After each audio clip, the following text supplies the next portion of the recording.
the solution for humanity.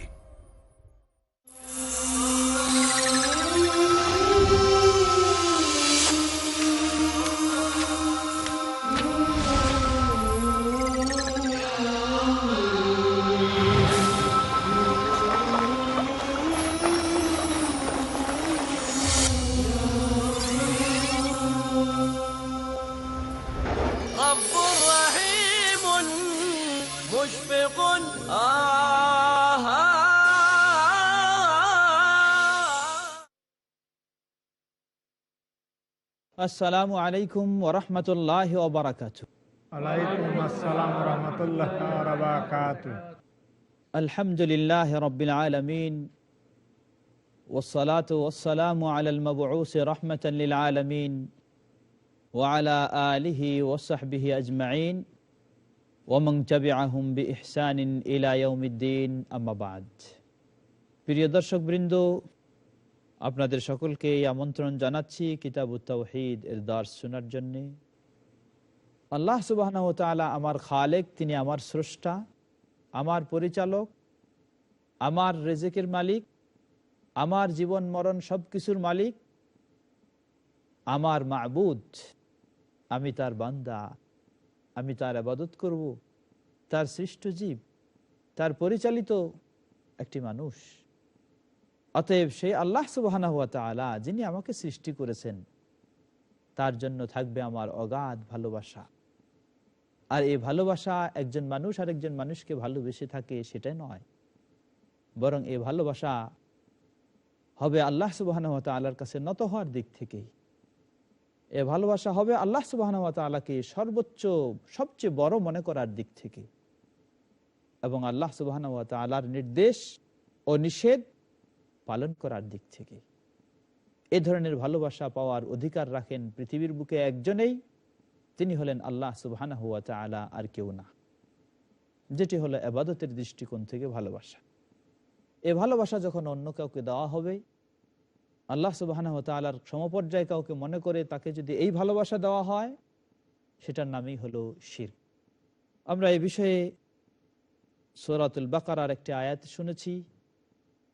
এরপরে আমরা আলোচনা করছিলাম আরেকটি আয়াতকে কেন্দ্র করে, যেটি সূরা তাওবা 24 নম্বর আয়াত।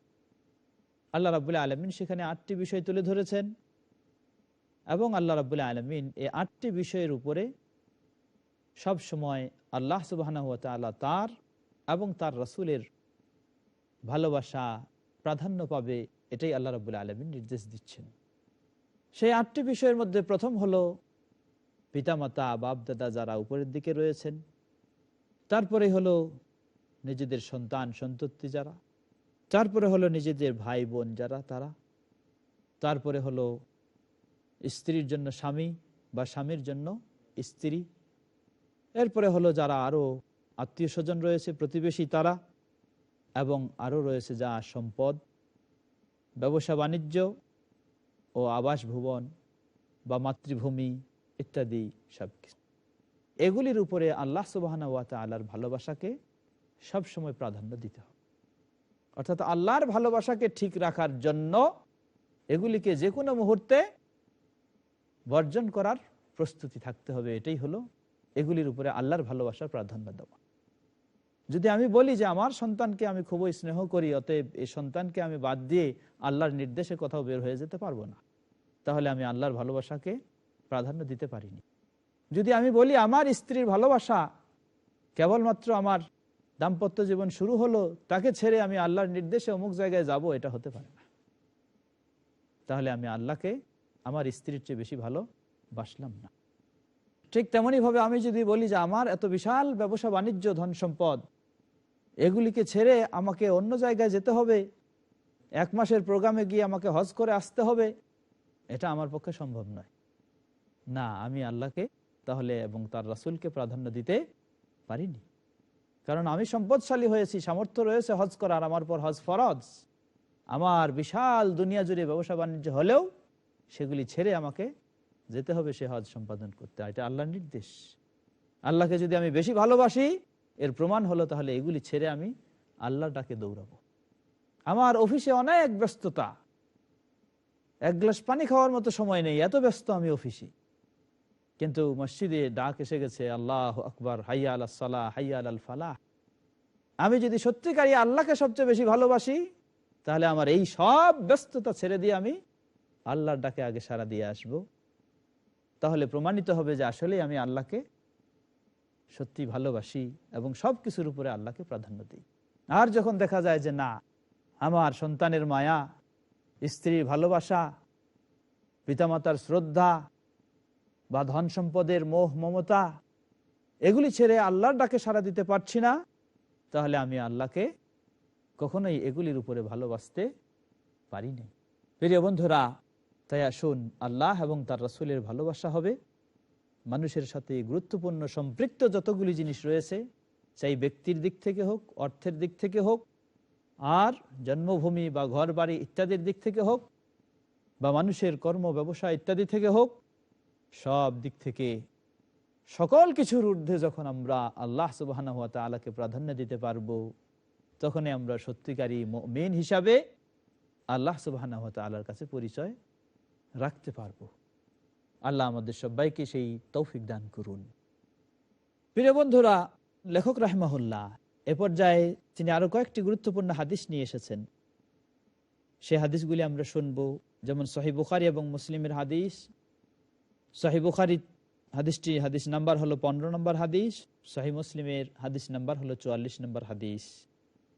প্রসিদ্ধ সাহাবী আনাস রাদিয়াল্লাহু তাআলা আনহু তিনি বলছেন, রাসূল সাল্লাল্লাহু আলাইহি ওয়াসাল্লাম বলেন, লা ইউমিনু আহাদুকুম হাত্তা আকুনা আহাব্বা ইলাইহি মিন ওয়ালাদিহি ওয়া ওয়ালিদিহি ওয়ান নাসি আজমাইন। আল্লাহ রাসূল সাল্লাল্লাহু আলাইহি ওয়াসাল্লাম বললেন, লা ইউমিনু আহাদুকুম, তোমাদের কেউ পরিপূর্ণ ঈমানদার হতে পারে না। কখন, কোন অবস্থায়? যখন সে তার সন্তানকে হয়তো বেশি ভালোবাসবে, অথবা তার পিতামাতাকে বেশি ভালোবাসবে আল্লাহ রাসূলের চেয়ে, অথবা কোনো মানুষজনকে আল্লাহ রাসূলের চেয়ে বেশি ভালোবাসবে, তখন সে পরিপূর্ণ ঈমানদার হতে পারে না। যখন সব কিছুর উপরে আল্লাহ রাসূল সাল্লাল্লাহু আলাইহি ওয়াসাল্লামের ভালোবাসা দিতে পারবে, তখন সে ঈমানদার হতে পারবে। তো এই ভালোবাসার দিক থেকে আমরা 1 নম্বর সিরিয়ালে যার স্থান, 1 নম্বর আসরে তিনি হলেন আল্লাহ সুবহানাহু ওয়া তাআলা। আল্লাহর রাসূলের চেয়েও আল্লাহকে বেশি ভালোবাসতে হবে। 2 নম্বর আসনে যিনি, তিনি হলেন রাসূল সাল্লাল্লাহু আলাইহি ওয়াসাল্লাম। আল্লাহর চেয়ে তাকে ভালোবাসবো না, তার চেয়ে আল্লাহকে ভালোবাসবো, কিন্তু আল্লাহর চেয়ে তাকে নয়। আল্লাহ রাব্বুল আলামিনের পরেই যাকে ভালোবাসবো সবচেয়ে বেশি, তিনি হলেন আল্লাহ রাসূল সাল্লাল্লাহু আলাইহি ওয়াসাল্লাম। তবে আল্লাহ রাসূল সাল্লাল্লাহু আলাইহি ওয়াসাল্লামকে ভালোবাসবো মাখলুকের মাঝে যত কিছু রয়েছে সব কিছুর চেয়ে তাকে, গোটা মাখলুকের চেয়ে, সব মাখলুক, এমনকি আল্লাহ রাসূল সাল্লাল্লাহু আলাইহি ওয়াসাল্লাম তিনিও মাখলুক। অতএব সকল সৃষ্টি বস্তু জীব এর চেয়ে ভালোবাসবো আল্লাহকে। তারপরেই মাখলুকের মাঝে সবচেয়ে যাকে ভালোবাসবো তিনি হলেন আল্লাহ রাসূল সাল্লাল্লাহু আলাইহি ওয়াসাল্লাম। এজন্য আল্লাহ রাসূল সাল্লাল্লাহু আলাইহি ওয়াসাল্লাম বলছেন, লা ইউমিনু আহাদুকুম, তোমাদের কেউ ঈমানদার হতে পারে না, হাত্তা আকুনা আহাব্বা ইলাইহি, যতক্ষণ না আমি তার কাছে হই অধিক প্রিয়, মিন ওয়ালাদিহি, দাম্পত্য জীবনের পরে যখন একটা সন্তান হয়, কত যে সে প্রিয় হয় বলার অপেক্ষা রাখে না। এটা যার সন্তান রয়েছে তিনি বুঝেন। যখন অনেকগুলি সন্তান হয়ে যায় তখন হয়তো একটু কমে যায়, কিন্তু যখন প্রথম যেটা হয়, এই সন্তানের জন্য সবকিছু ত্যাগ করতে প্রস্তুত। নিজে না খেয়ে থাকবে তবু সন্তানকে খাওয়াবে, নিজে সারা রাত জাগে থাকবে তবু সন্তানকে ঘুমানোর জন্য ব্যবস্থা করে দিবে। কিন্তু আল্লাহ রাসূল সাল্লাল্লাহু আলাইহি ওয়াসাল্লাম বলছেন যে ওই সন্তানের চেয়ে, কলিজার টুকরা সন্তানের চেয়ে যদি আমাকে বেশি ভালোবাসতে না পারে, সে ঈমানদার নয়। আল্লাহ রাব্বুল আলামিন যে বিষয়টির গুরুত্ব দিয়েছেন আল্লাহর তাওহীদের পরে, সেটা হলো পিতামাতার প্রতি শ্রদ্ধা করা। কোরআন মাজিদে অসংখ্য আয়াতে আল্লাহ নির্দেশ দিয়েছেন, আল্লাহর ইবাদত করার পরেই পিতামাতাকে শ্রদ্ধা করার জন্য নির্দেশ দিয়েছেন আল্লাহ রাব্বুল আলামিন। আল্লাহ রাসূল সাল্লাল্লাহু আলাইহি ওয়াসাল্লাম বলছেন, সেই পিতামাতাকেও ছেড়ে দিয়ে তাদের উপরেও প্রাধান্য দিতে হবে আমাকে। তবে এটা তাকে, আল্লাহ রাসূল সাল্লাল্লাহু আলাইহি ওয়াসাল্লামকে বেশি ভালোবাসবো সেই পিতামাতার চেয়েও, এটা আল্লাহ রাসূল সাল্লামের ব্যক্তিগত বিষয়ের জন্য নয়, এটাও আবার আল্লাহ সুবহানাহু ওয়া তাআলার এই নির্দেশে। যেই আল্লাহ রাব্বুল আলামিন পিতামাতাকে শ্রদ্ধার জন্য নির্দেশ দিয়েছেন, সেই আল্লাহ রাব্বুল আলামিনের এই নির্দেশ আবার পিতামাতার চেয়েও আল্লাহ রাসূল সাল্লাল্লাহু আলাইহি ওয়াসাল্লামকে ভালোবাসতে এবং ওয়ান নাসি আজমাইন, পৃথিবীর বুকে সকল মানুষের চেয়ে চাই সেই প্রিয় স্ত্রী হোক বা স্ত্রীর প্রিয় স্বামী হোক, সকল কিছুর চেয়ে এই হাদিসটি অত্যন্ত একটি গুরুত্বপূর্ণ হাদিস। এই হাদিস যেন আমাদের একটা পরীক্ষার প্রশ্নপত্র হলো এই হাদিস। প্রিয় বন্ধুরা, আমরা একটু ছোট্ট বিরতি নিতে যাচ্ছি, বিরতির পর আবার ফিরে আসবো। আসসালামু আলাইকুম ওয়া রাহমাতুল্লাহি ওয়া বারাকাতুহু।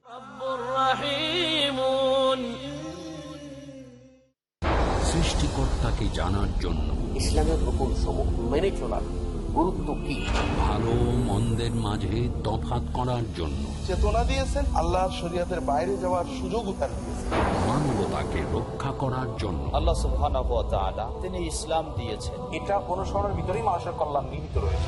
ইসলামই একমাত্র রাস্তা। প্রত্যেক ব্যক্তি জন্মগ্রহণ করে ইসলামের উপরে।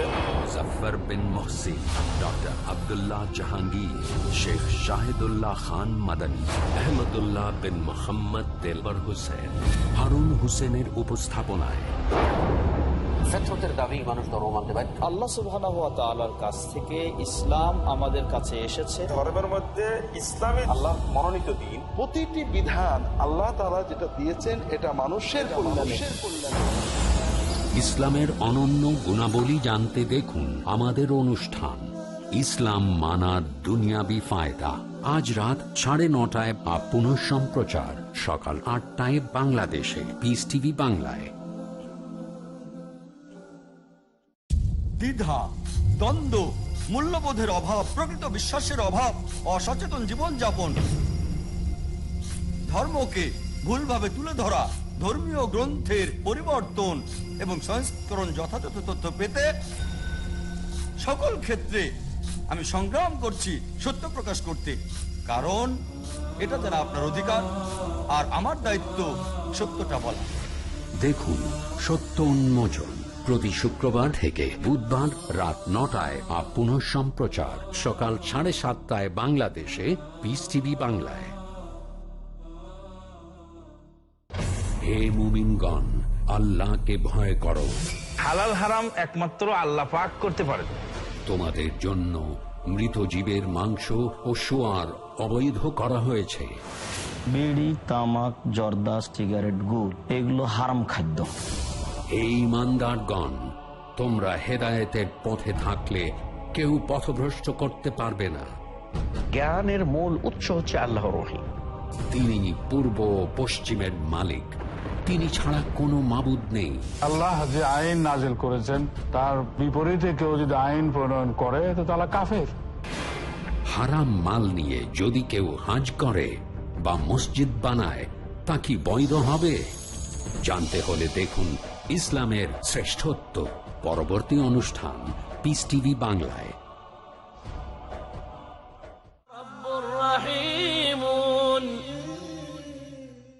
আসসালামু আলাইকুম ওয়া রাহমাতুল্লাহি ওয়া বারাকাতুহু। ওয়ালাইকুম আসসালাম ওয়া রাহমাতুল্লাহি ওয়া বারাকাতুহু। প্রিয় দর্শকবৃন্দ, আমরা যে দর্শ শুনছিলাম সেটি হচ্ছে ভালোবাসা। এই ভালোবাসা কার জন্য হবে, কি পরিমাণে হবে, কোন ক্যাটাগরিতে হবে, সে বিষয় নিয়েই আমরা আলোচনা করছিলাম। সর্বোচ্চ ভালোবাসা যার জন্য হবে ইবাদতের দৃষ্টিকোণ থেকে, নত হওয়ার দৃষ্টিকোণ থেকে, নিজেকে সমর্পণ করার দৃষ্টিকোণ থেকে, তিনি হলেন আল্লাহ সুবহানাহু ওয়া তাআলা। যেই ভালোবাসা কোনো মাখলুকের জন্য হতে পারে না। আল্লাহ সুবহানাহু ওয়া তাআলার পরেই মাখলুকের জন্য যে ভালোবাসা, সেই ভালোবাসা হবে সবচেয়ে যার জন্য তিনি হলেন আমাদের প্রিয় রাসূল মুহাম্মদ সাল্লাল্লাহু আলাইহি ওয়াসাল্লামের জন্য। আমরা এই প্রসঙ্গে একটি সহিহ বুখারী এবং মুসলিমের হাদিস শুনছিলাম যে আল্লাহ রাসূল সাল্লাল্লাহু আলাইহি ওয়াসাল্লাম বলেন যে সেই ব্যক্তি ঈমানদার হতে পারে না যতক্ষণ না আমি তার কলিজার টুকরা সন্তান, তার শ্রদ্ধার পাত্র পিতামাতা এবং তার কাছে যত রকমের মানুষ রয়েছে সকলের চেয়ে আমি প্রিয় হতে না পারি। এই প্রসঙ্গে আরেকটি হাদিস এসেছে যেটি সহিহ বুখারীতে। ওমর রাদিয়াল্লাহু আনহু তিনি বলছেন যে হে আল্লাহর রাসূল সাল্লাল্লাহু আলাইহি ওয়াসাল্লাম, আনতা আহাব্বু ইলাইয়া মিন কুল্লি শাইইন ইল্লা মিন নাফসি। আপনি আমার কাছে সবার চেয়ে ভালো, সবার চেয়ে প্রিয়, তবে আমার নিজের জানের চেয়ে আপনাকে প্রিয় করতে পারছি। কারণ নিজের উপর, আমার উপর আপনাকে কেমনে বেশি ভালোবাসি। আমি আমার ছেলে সন্তান পিতা মাতা স্ত্রী বউ বাচ্চা যত কিছু রয়েছে সবার চেয়ে আপনাকে ভালোবাসি, কিন্তু নিজের চেয়ে আমি ভাবতে পারছি না। আল্লাহ রসুল সাল্লাম বলছেন, লা ইয়া উমার, না উমার, তুমি এখনো ইমানদার হতে পারো নাই। ওমর রাদিয়াল্লাহু আনহু তার মাথা যেন গরম হয়ে গেল, কি ব্যাপার, এখনো ইমানদার হতে পারিনি? সাথে সাথে তিনি ঘোষণা দিয়ে দিলেন আবার, ইয়া রাসূলুল্লাহ, আনতা আহাব্বু ইলাইয়া মিন কুল্লি শাইইন হাত্তা মিন নাফসি, আপনি আমার কাছে পৃথিবীর সব কিছুর চেয়ে, এমনকি আমার নিজের চেয়েও আপনি হলেন আমার কাছে সবচেয়ে প্রিয়। আল্লাহ রাসূল সাল্লাল্লাহু আলাইহি ওয়াসাল্লাম বললেন, আল আন ইয়া উমার, হে উমার, তুমি এখন ইমানদার হয়েছে, এখন তুমি আসল মুমিন হয়েছে। আল্লাহু আকবার। তাহলে আমাদের অবস্থা আজকে কি দেখুন, আমাদের সামান্য একটু যদি স্বার্থের আঘাত লাগে তাহলে আমরা ইসলামের বা আল্লাহর রাসূলের কোনো নির্দেশ পালন করতে পারি না। একটু যদি আমাদের অসুবিধা হয়, আর আল্লাহর রাসূল সাল্লাল্লাহু আলাইহি ওয়াসাল্লাম কিভাবে তাকে ঘোষণা দিলেন ওমর রাদিয়াল্লাহু আনহুকে, যে পৃথিবীর সব কিছুর চেয়ে এমনকি তোমার নিজের চেয়েও যখন আমাকে তুমি ভালোবাসলা, এখন তুমি ইমানদার। তাই এই হাদিসটিকে আমরা বললাম যে এটা হলো একটা প্রশ্নপত্র, কার ঈমান কতটুকু রয়েছে এটা পরীক্ষা করার জন্য এই হাদিস। অনুরূপভাবে একটি আয়াত এসেছে, আল্লাহ রাব্বুল আলামিন বলেন, ইন কুনতুম তুহিব্বুনাল্লাহ ফাত্তাবিউনি ইউহিব্বুকুমুল্লাহ, যদি তোমরা আল্লাহকে ভালোবাসতে চাও তাহলে ফাত্তাবিউনি, আমার অনুসরণ করো, ইউহিব্বুকুমুল্লাহ, আমার অনুসরণ করলেই অটোমেটিক ভাবে তোমরা আল্লাহর ভালোবাসা পেয়ে যাবে, আল্লাহ তোমাদেরকে ভালোবাসবে। ওয়াগফির লাকুম যুনুবাকুম, আর আল্লাহ যখন তোমাদেরকে ভালোবাসবেন তোমাদের অপরাধগুলিকে ক্ষমা করে দিবেন। ওয়াল্লাহু গফুরুর রহিম, তিনি হলেন ক্ষমাশীল। এই আয়াতটিকেও বলা হয় আয়াতুল ইমতিহান, পরীক্ষার আয়াত। আসলে কি আমি আল্লাহ রাসূল সাল্লাল্লাহু আলাইহি ওয়াসাল্লামকে ভালোবাসি? আসলে কি আমি আল্লাহ রাব্বুল আলামিনকে ভালোবাসি? যদি সত্যিই ভালোবাসি তাহলে প্রমাণ হবে আমার কাজকর্ম, কতটুকু আমি আল্লাহর রাসূল সাল্লাল্লাহু আলাইহি ওয়াসাল্লামকে অনুসরণ করলাম। খুব আফসোসের সাথেই বলতে হয়, আজকে আমাদের মুসলিম সমাজের এমন অবস্থা হয়ে গেছে, আমরা বিভিন্ন দলে বিভক্ত হয়ে গেছি, বিভিন্ন তরিকায় বিভিন্ন মাযহাবে আমরা আজকে বিভক্ত হয়ে দুর্বল হয়ে গেছি মুসলিম সমাজ। তো আমাদের এক একজন এক এক যে দলে, যেই চিন্তায়, যেই গোষ্ঠী, যেই মতের রয়েছি, সেটাকে এত বেশি ভালোবাসি, সেখানে আল্লাহ এবং আল্লাহর রাসূলের নির্দেশও কোনো কাজে আসে না। যদি বলা হয় যে এই হলো আল্লাহ রাসূল সাল্লাল্লাহু আলাইহি ওয়াসাল্লামের সহিহ বুখারীর হাদিস, তিনি এইভাবে এই ইবাদত করেছেন, আমরা খুব সহজেই জবাব দিয়ে দিই যে আমাদের মাযহাবে এই নিয়ম আছে। আমরা খুব সহজেই জবাব দিয়ে দিই যে আমার তরিকায় এই নিয়ম আছে। আমরা খুব সহজেই জবাব দিয়ে দিই যে আমার ইমাম সাহেব এই দিয়েছেন। যদি এই জবাব এসে যায় তাহলে আমরা আল্লাহ রাসূল সাল্লাল্লাহু আলাইহি ওয়াসাল্লামের নির্দেশকে প্রাধান্য দিলাম, না আমাদের যেই প্রচলনের উপর, রসম রেওয়াজের উপর চলে আসছি সেটাকে আমি প্রাধান্য দিলাম। অথচ আল্লাহ রাসূল সাল্লাল্লাহু আলাইহি ওয়াসাল্লাম বলছেন, লা ইউমিনু আহাদুকুম হাত্তা আকুনা আহাব্বা ইলাইহি মিন ওয়ালাদিহি ওয়া ওয়ালিদিহি ওয়ান নাসি আজমাইন, সব কিছুর উপরে যতক্ষণ না আমাকে বেশি প্রিয় মনে করবে। প্রিয় মনে করা মানে কি? মুখ দিয়ে খালি বলা তাহলেই প্রিয় হয়ে গেল, আর ইবাদতের ক্ষেত্রে তাকে অনুসরণ করব না, যেই নিয়ম যেই চলনের উপর আছে সেটার উপরেই থাকবো, এটা প্রিয়র পরিচয়? কখনো নয়। এটা মৌখিক ভালোবাসা, এটা অন্তরের ভালোবাসা নয়। এ ভালোবাসা হতে হবে অন্তর থেকে, তাহলে আমি ইমানদার সত্যিকার বলে আমি প্রমাণিত হব। প্রিয় বন্ধুরা, আসুন আমরা যেন সত্যিকারী ভাবে আল্লাহ রাসূল সাল্লাল্লাহু আলাইহি ওয়াসাল্লামকে আনুগত্যের দৃষ্টিকোণ থেকে, তার অনুসরণের দৃষ্টিকোণ থেকে আমরা তাকে প্রকৃতভাবে ভালোবাসতে পারি, সেই চেষ্টাই আমরা করব। আল্লাহ আমাদের সেই তৌফিক দান করুন। লেখক রাহিমাহুল্লাহ এরপরে একটি গুরুত্বপূর্ণ হাদিস নিয়ে এসেছেন, যে হাদিসটি সহিহ বুখারী এবং সহিহ মুসলিমে এসেছে। আল্লাহ রাসূল সাল্লাল্লাহু আলাইহি ওয়াসাল্লাম বলেন, সালাসুম মান কুন্না ফীহি ওয়াজাদা বিহিন্না হালাওয়াতাল ঈমান, তিনটি গুণ যার মাঝে রয়েছে সে আসলে ঈমান এর যে একটা মজা, ঈমান এর যে একটা স্বাদ রয়েছে, এই স্বাদ সে অনুভব করতে পারে। কারণ প্রতিটি জিনিসের একটা স্বাদ আছে, চিনির একটা স্বাদ আছে, টকের একটা স্বাদ আছে, এমনকি পানি এটারও একটা স্বাদ আছে। যদি দুটো পানি আমার সামনে দেওয়া হয়, একটা হলো লোনা পানি আর একটা হলো মিঠা পানি, তাহলে আমি বুঝতে পারি যে এটা হলো এক, এটা হলো আরেক।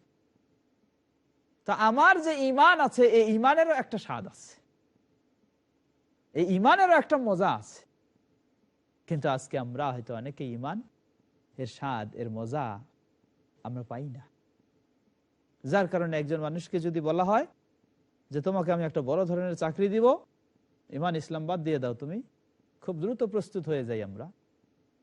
বা আছে কেউ যারা খুব দ্রুত প্রস্তুত, ঠিক আছে আমি চাকরি তো পাবো, আর এই ঈমান ইসলামের কি দরকার। মানে তার কাছে আসলেই ঈমান ইসলামের স্বাদ বলতে, মজা বলতে কিছুই নেই, যার কারণে সে যখন তখন এটাকে ছেড়ে দিতে প্রস্তুত আছে। আজকে অমুসলিম মুসলিমদেরকে বিভিন্ন সুযোগে তাদেরকে খ্রিস্টান বানানো হচ্ছে, তাদেরকে কাদিয়ানি বানানো হচ্ছে, এভাবেই যে তোমাকে আমি আবাসনের ঘর বাড়ি ইত্যাদি সবকিছু রেডি করে দিব, তুমি রেডি হয়ে যাও, ইসলাম বাদ দাও, আজ থেকে কাদিয়ানি হয়ে যাও।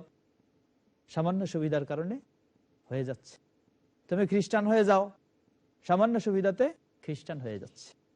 আমাদের দেশে বিভিন্ন ডিস্ট্রিক্টে প্রচুর রয়েছে।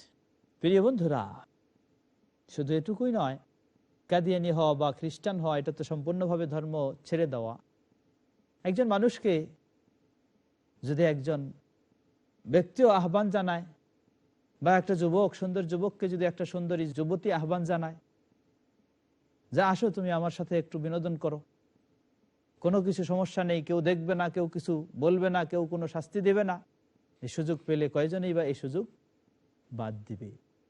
কিন্তু এই সুযোগ বাদ দিবে সেই যার মাঝে ঈমানের মজা রয়েছে, যার মাঝে ঈমানের স্বাদ রয়েছে, সেই ঈমানকে ছেড়তে চাইবে না। হঠাৎ যদিও সে শয়তানের প্ররোচনায় লিপ্ত হয়ে যায়, আবার সে সেই জিনিসটাকে সংশোধন করে নিতে চাইবে। স্মরণ করুন ওই সেই আল্লাহ রাসূল সাল্লাল্লাহু আলাইহি ওয়াসাল্লামের যুগের কথা। একজন মহিলা সাহাবী, তিনি এ ধরনের অপকর্মে লিপ্ত হয়ে গেলেন শয়তানের প্ররোচনায়। কিন্তু যখন শয়তান আক্রমণ করেছে তখন তো এত খেয়াল করেনি। শয়তান যখন চলে গেছে খারাপ ঘটায় দিয়ে, এখন তার মাথা গরম, ভিতরে যেন আগুন জ্বলছে, ভিতরে আগুন জ্বলছে যে আমি কি অপরাধ করেছি। আল্লাহ রাসূল সাল্লাল্লাহু আলাইহি ওয়াসাল্লামের কাছে আসে উপস্থিত, হে আল্লাহ রাসূল সাল্লাল্লাহু আলাইহি ওয়াসাল্লাম, তাহিরনি, আমি অপবিত্র হয়ে গেছি, আমাকে পবিত্র করুন। আল্লাহ রাসূল সাল্লাল্লাহু আলাইহি ওয়াসাল্লাম তার কথা যেন শুনছেন না, আবার বারবার আসে সেই একই কথা, আমি অপবিত্র হয়ে গেছি, আমাকে পবিত্র করুন। দেখলেন যে সেই মেয়ে তিনি অন্তঃসত্ত্বা হয়ে গেছেন। আল্লাহ রাসূল সাল্লাল্লাহু আলাইহি ওয়াসাল্লাম বললেন যে না, তোমাকে পবিত্র করব ঠিকই, কিন্তু এই অবস্থায় নয়, এই অবস্থায় তোমাকে এই করলে আরেকজনকে হত্যা করা হবে, তুমি অপরাধী, সে অপরাধী নয়। যাও তুমি বাচ্চা প্রসব করা পর্যন্ত অপেক্ষা করো। বাচ্চা প্রসব করলেন, প্রসব করে আল্লাহ রাসূল সাল্লাল্লাহু আলাইহি ওয়াসাল্লামের কাছে আসলেন, কিন্তু ভিতরে আগুন জ্বলছে, কি অপরাধ করেছি আমি, আমার ঈমানের উপর আমি আঘাত করেছি। শান্তি পাচ্ছেন না তিনি, অস্থির, কবে আমার এই ভিতরের আগুনকে আমি ঠান্ডা করতে পারলে আমি শান্তি পাবো। দুনিয়ার কোনো প্রেস্টিজ তাকে থামাতে পারছে না, কেউ কিছু বলবে এটা তাকে থামাতে পারছে না, কারণ আখিরাতের আযাব হলো সবচেয়ে বড় আযাব, দুনিয়ার আযাব কিছুই নয় তার তুলনায়। বাচ্চা ছোট, মায়ের দুধ খাচ্ছে। আল্লাহ রাসূল সাল্লাল্লাহু আলাইহি ওয়াসাল্লাম ফিরিয়ে দিলেন যে না, এই অবস্থায় তোমাকে এই করা হলে বাচ্চা বাঁচবে না, অতএব বাচ্চার একটু বড় হোক, যখন সে নিজে খেয়ে থাকতে চলতে পারবে তারপরে আসো। তার ভিতরের আগুন নিভছে না, নিজেকে ঠান্ডা করতে পারছে না যে কি অপরাধ করে ফেলেছি। আবার বাচ্চা যখন বড় হলো, একটু বড়, বাচ্চার হাতে বেচারি একটা রুটির টুকরা দিলেন, দিয়ে নিয়ে আসলেন, আসে বলছেন যে হে আল্লাহ রাসূল সাল্লাল্লাহু আলাইহি ওয়াসাল্লাম, বাচ্চা নিজে খেতে জানে, এখন নিজে খেতে পারবে, আমাকে বাঁচান, আমাকে বাঁচান, আমি আল্লাহর আযাব থেকে কিভাবে রক্ষা পাবো, আমি অপবিত্র, আমাকে পবিত্র করুন। আল্লাহ রাসূল সাল্লাল্লাহু আলাইহি ওয়াসাল্লাম নির্দেশ দিলেন, বিবাহিত মানুষ যদি এই অপকর্মে লিপ্ত হয় তাকে পাথর নিক্ষেপ করে হত্যা করা ইসলামের বিধান, যেন সমাজে এই অপকর্ম বন্ধ হয়ে যায়। আল্লাহ রাসূল সাল্লাল্লাহু আলাইহি ওয়াসাল্লামের নির্দেশে তাকে সেই বাস্তবায়ন করা হলো। সাহাবী, মহিলা সাহাবী, তিনি মারা গেলেন। আল্লাহ রাসূল সাল্লাল্লাহু আলাইহি ওয়াসাল্লাম বললেন যে তার যে তওবা আল্লাহর কাছে, সেই তওবা যদি গোটা মদিনাবাসী তওবা করতো, তার চেয়েও যেন সেটা আল্লাহ রাব্বুল আলামিনের কাছে আরো বড়। কারণ সে অন্তর থেকে ইমানের যে স্বাদ পেয়েছে, শয়তানের চক্রান্তে কিছু অপকর্মে অন্যায় লিপ্ত হয়ে গেলেও এরপরে যখন আবার শয়তান থেকে দূরে সরে এসেছে, নিজে এটাকে থামাতে পারেনি।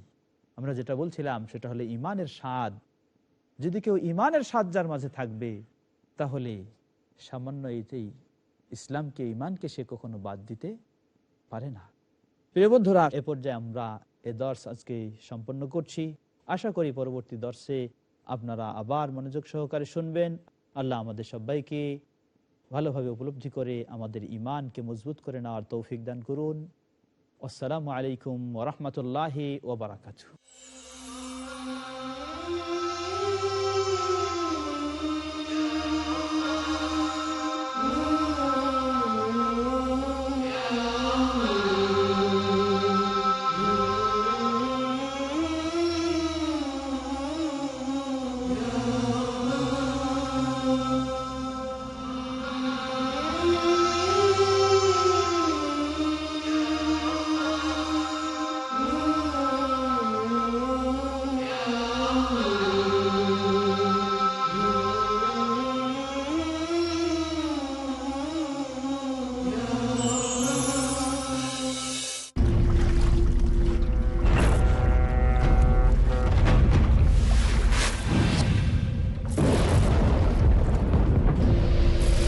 লকার আপনার সম্পদকে সুরক্ষিত না রাখতে পারে, বিনিয়োগ আপনার সম্পদকে না বৃদ্ধি করতে পারে, কিন্তু যাকাত দিলে নিশ্চয়ই আপনার সম্পদ বাড়বে, থাকবে সুরক্ষিত এবং পবিত্র। পিস টিভির সাথে থাকুন। আপনার যাকাত ও দানের অর্থ পাঠাতে পারেন IRFI, আলট্রায়ন bank, Quadrant Court 48 Calthorpe Road, Birmingham, UK। Pound account number 01132301, IBAN GB52 LOYD 30963401 024192, short code 300083, swift BIC code IBO BGB22। টাকা পাঠিয়ে আমাদের ইমেল করুন admin@peacetv.tv। পিস টিভি, মানবতার সমাধান।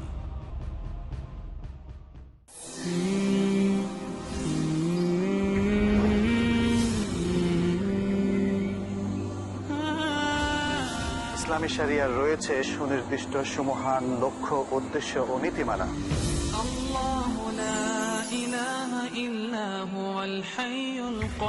ইসলামী শরিয়া অনুসরণের মধ্যেই নিহিত রয়েছে মানুষের ইহপরকালীন শান্তি ও কল্যাণ। আপনি কি ইসলামী শরিয়ার সেই সব মহান লক্ষ্য, নীতিমালা ও কল্যাণকর দিকগুলো জানতে চান?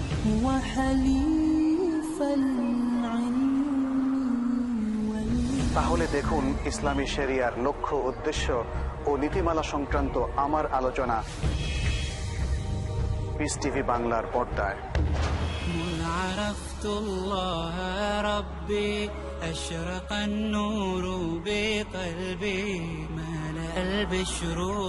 জানুন সেই আদর্শ নীতিমালা যা মানবতার সব সমস্যার সমাধান করে দিল।